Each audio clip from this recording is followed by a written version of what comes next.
जैसे नौजवान है, मान लीजिए मैंने नई बाइक खरीदी है जी जी तो इसमें कंपनियां जैसे बाइक वगैरह है उनकी तो इंश्योरेंस कर देती है जी जी जी जी। लेकिन कहीं ना कहीं हम ये कहेंगे कंपनीज की कुछ हमारी गाइडलाइन उसमें भी कहीं लोगों को जागरूक नहीं है उस वक्त। अगर ये किया जाए, आजकल बैंकों में तो शायद किया जा रहा है इस बारे में, और लेकिन अगर वहाँ जब बाइक खरीदते वक्त ऐसा कुछ किया जाए कि भी ये आपका बीमा, तो वहाँ कुछ ऐसा हो नहीं सकता है क्या इंश्योरेंस अगर आपकी कंपनी? सर मेरा यह मानना है कि आपने अच्छा सवाल किया है कि जितना ज़रूरी है अगर गाड़ी चलाना है, और गाड़ी के साथ साथ अपने को हेलमेट लगाना जितना ज़रूरी है, क्योंकि हेलमेट अपने को सुरक्षा दे रहा है। ओके ओके, जैसे गाड़ी चला रहे तो अपने को सीट बांधना जरूरी है, वो अपनी सुरक्षा कर रहा है। उतना ही जो पॉलिसियाँ अपन गाड़ी के माध्यम से बना रहे हैं, वो गाड़ी के माध्यम से आपको सुरक्षा तो दे दी गाड़ी की, तो लेकिन क्या गाड़ी है, व्हीकल है, वो अपने जाके थोड़ी ना एक्सीडेंट होते हैं। जी जी। उसको चलाने वाला कोई मालिक भी तो है ना जी। लेकिन उस मालिक के साथ कोई दुर्घटना हो गई तो उस परिवार का रखवाला, उसकी सुरक्षा कौन करेगा सर?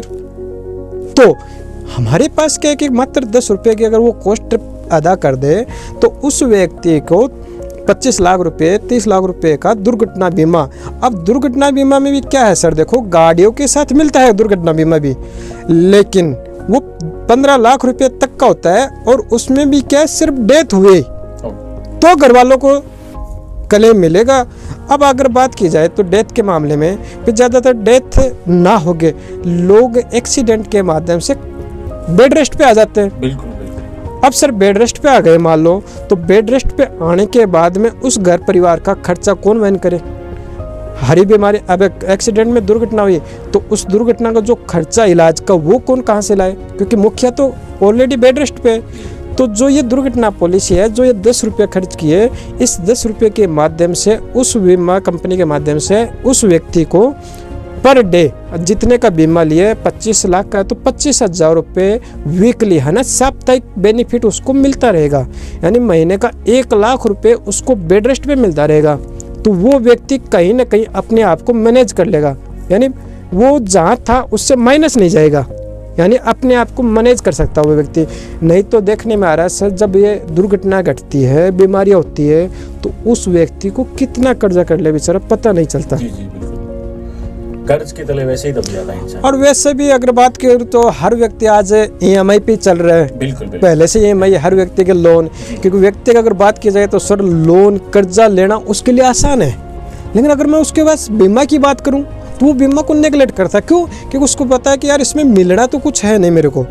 अगर बात की जाए कि दुर्घटना है किसका साथ कब क्या पूछ के आती है क्या, तो दुर्घटना तो हो रही है और अपन पर डे देख रहे हैं। अब उसमें अपना नाम कब छप जाएगा पता नहीं है। तो मैं चाहता हूँ आम श्रोताओं से, 91.2 FM रेडियो सुनने वाले सभी श्रोताओं से एक मेरा नम्र निवेदन है कि आपको मात्र 10 रुपये खर्चा करके आपको अपना दुर्घटना बीमा अवश्य ही बनाना चाहिए।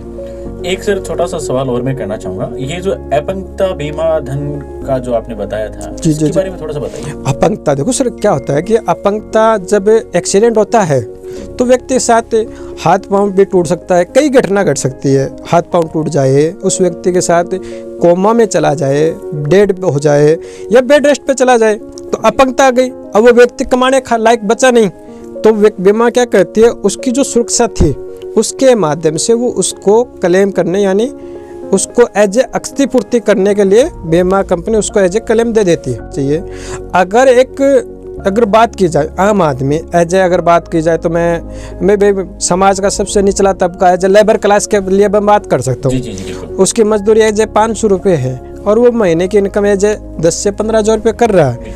अगर वो व्यक्ति बीमा के माध्यम से अपने आप को एक मैनेजमेंट प्रबंधन कर ले तो उस व्यक्ति की जिंदगी में कभी पीड़ा, रिस्क नाम का कोई जिंदगी में नहीं आ सकता। सबसे पहले उस व्यक्ति को अपना दुर्घटना बीमा जो मात्र 10 रुपये पर डे की कॉस्ट में उस व्यक्ति को 25 लाख का बीमा मिल जाता है। Okay sir. एक है स्वास्थ्य बीमा जो उस व्यक्ति को 2 अडल्ट यानी हस्बैंड वाइफ और आजकल 2 बच्चे तो 4 सदस्य अपने परिवार के होते हैं, तो उस परिवार को 10 लाख का बीमा 10 रुपये रोज की 50 रुपये पर डे की कॉस्ट में उसको मिल जाता है। महीने के, ये सर कैसे रहेगा ये प्लान, महीने के और डेली जमा करवाना पड़ता है सर अगर व्यक्ति चाहे तो वो मंथली भी दे सकता है, 6 महीने से दे सकता है, और वो सालाना भी देता है। उस व्यक्ति के अपनी मतलब आवश्यकता के अनुसार उसकी ज़रूरत पॉकेट जो है उसके हिसाब से वो अपना प्रीमियम बीमा कंपनी को अदा करके और बीमा कंपनी से अपनी सुरक्षा ले सकता है। ये तो हो गई 2 सुरक्षा। भाई जितना रोटी, कपड़ा, मकान, हवा अपने को ज़रूरी है, लेकिन आज देखने में आ रहा है सर इसके साथ साथ बीमा का भी महत्व बहुत ज़रूरी हो गया है, क्योंकि रिस्क आज हर पग पग पे आती जा रही है। तो सर ये तो हो गया सुरक्षा। इसके साथ एक टर्म इंश्योरेंस होता है जो व्यक्ति की ह्यूमन लाइफ वैल्यू का बीमा होता है कि व्यक्ति अपनी ज़िंदगी में कितना क्या कमाएगा, उसका एक वैल्यू होती है कि मैं मेरे परिवार के प्रति कितने व्यक्ति तक मैं अपने परिवार को सुरक्षा दूंगा, या मेरा परिवार मेरा मुखिया पे डिपेंड है। तो उसके लिए टर्म इंश्योरेंस जो आज टीवी पर पत्रा में मतलब समाचार पत्रों में अच्छा आज लोग समझ रहे हैं। तो इसके माध्यम से क्या है कि वो व्यक्ति अपने जीवन की वैल्यू के माध्यम से और बीमा कंपनी को छोटा सा प्रीमियम देके 1 करोड़ का रिस्क कवर वो व्यक्ति अपने परिवार के लिए ले सकता है। ये कितने का होगा? ये सर उम्र के हिसाब से होता है। 18 साल से लेकर 60 साल तक का व्यक्ति इसको ले सकता है। उम्र वाइज ही उसका प्रीमियम आता है। जितनी कम उम्र में ये बीमा ले लिया जाता है उतना ही प्रीमियम। अगर बात करूं मैं 30 साल का व्यक्ति है और वो करोड़ का बीमा लेना चाहता है तो लगभग 10 से 15 हज़ार रुपये सालाना प्रीमियम उसका आता है। और 1 करोड़ का रिस्क अगर उस व्यक्ति के साथ नेचुरल या एक्सीडेंटली अगर रिस्क आ गई तो उस परिवार के लिए बैकअप हो गया 1 करोड़ का। अब देखो सर, मैंने आपको बताया कि भाई 50 रुपये हेल्थ इंश्योरेंस, 10 रुपये दुर्घटना बीमा और एक ये टर्म इंश्योरेंस लगभग 40 रुपये पर डे की कॉस्ट में। भाई एक आम आदमी ने 100 रुपये पर डे की कॉस्ट में 1 करोड़ 35 लाख का सुरक्षा कवच अपने परिवार के ले लिया। उस परिवार में चाहे दुर्घटना हो जाए, उस घर में चाहे हारी बीमारी आ जाए, या फिर उस घर में मुखिया कमाने वाला ना रहे, तो उस परिवार को 1 करोड़ 35 लाख रुपए तक की सुरक्षा बीमा कंपनी के माध्यम से उस परिवार को मिल गई। बात करूँ तो 3,000 रुपये पर डे पर महीने, और सालाना की बात करूँ तो 23 से 36 हज़ार रुपये। और इतना अगर बात करूँ तो लेबर क्लास का मतलब लोग अपनी इनकम आय का जरिए कर ही रहे हैं। लेकिन अगर ये ना किया और जब ये रिस्क आ गई और वो हॉस्पिटल में पहुंच गया तो फिर वो कितना कर्जा कर लेता है वो आप भी जानते हो सर, है ना। बहुत आज जो भारतवर्ष में है अपना देश युवाओं का देश कहा जा रहा है। हर विश्व की हर देश की अपने भारत पे एक बहुत ही पैनी नज़र युवाओं के ऊपर है। लेकिन आज जो इंडिया का भारत का जो युवा है वो अपने आप को एक ठगा सा एक बेरोजगार मतलब मान रहा है।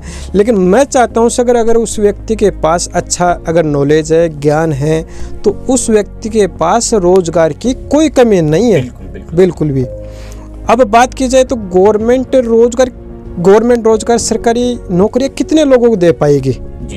तो मेरा एक युवा बेरोजगारों से निवेदन अपील है कि वो व्यक्ति एज ए बीमा के साथ साथ अपने कैरियर को वो अच्छे से अगर 3 साल व्यक्ति को दे इस बीमा को, तो मैं सर कहता हूँ कि वो 50,000 रुपये से प्लस वो महीना यहाँ से अपनी आय के माध्यम से अपने परिवार को बढ़िया बेवकूफ़ी से और लालन पालन पोषण के माध्यम से, यानी कि आपके साथ या इंश्योरेंस कैरियर के साथ जुड़। हाँ बिल्कुल सर। इसमें क्या होता है कि आज जो एजुकेशन का जो स्तर है ना अपने इंडिया में, वो एक सिर्फ और सिर्फ किताबी ज्ञान देके उस टेंडेंसी बनी हुई है कि लोगों को पढ़ाई लिखाई करते ही उसको मतलब गवर्नमेंट नौकरी यानी सरकारी नौकरी चाहिए।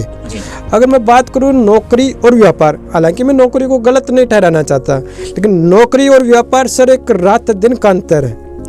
बात करूं तो बड़े बड़े जो आज उद्योगपति बने हैं उनके एजुकेशन की बात की जाए और की जाए तो वो व्यापार के मामले में आज जो नौकरी करने वाले लोगों से बहुत आगे है। तो मैं चाहता हूं कि युवा से एक अपील करना चाहूँगा कि वो अपना छोटा सा स्टार्टअप करके अपने नॉलेज को बढ़ा के, और वो अगर इस काम को अगर मात्र 3 साल दे दे तो मैं गारंटी कर सकता हूँ उस युवा के साथ कि वो 50,000 से प्लस महीना यहाँ से अपनी आय और वो समाज में रहते हुए, अपने घर परिवार में रहते हुए आराम से बखूबी से कर सकता है। क्या बात है सर, ये तो कर सकते। एक बार आप अपने कांटेक्ट नंबर भी बता दीजिए। हाँ जी सर, मेरा कॉन्टैक्ट नंबर है 9799323828। आप मेरे को एनी टाइम कभी भी मेरी जानकारी बीमा के माध्यम से और काम के लिए कभी भी आप मेरे से आप 24 आवर संपर्क कर सकते हैं। हाँ, ये अच्छी बात है कि आप गाइड के तौर पे भी आप पूछ सकते हैं। जी, बिल्कुल। इस फील्ड के बारे में, क्योंकि लोगों को जागरूक होना भी बहुत जरूरी है सर, जागरूक होना बहुत जरूरी है आज के दिन। शुक्रिया सर, बहुत बहुत धन्यवाद है सर 91.2 FM रेडियो के श्रोताओं के लिए, और बहुत तहे दिल से मैं शुक्रिया अदा करता हूँ कि आपने मेरे को मौका दिया। भगवान का शुक्रिया, आपका शुक्रिया, धन्यवाद। सुनते रहिए इस वक्त कुश कुमार प्रजापत साहब, बहुत बहुत शुक्रिया सर हमारे साथ। थैंक यू, धन्यवाद। 91.2 FM झुंझुनू की आवाज़। आप सुन रहे हैं रेडियो 91.2 FM झुंझुनू की आवाज़।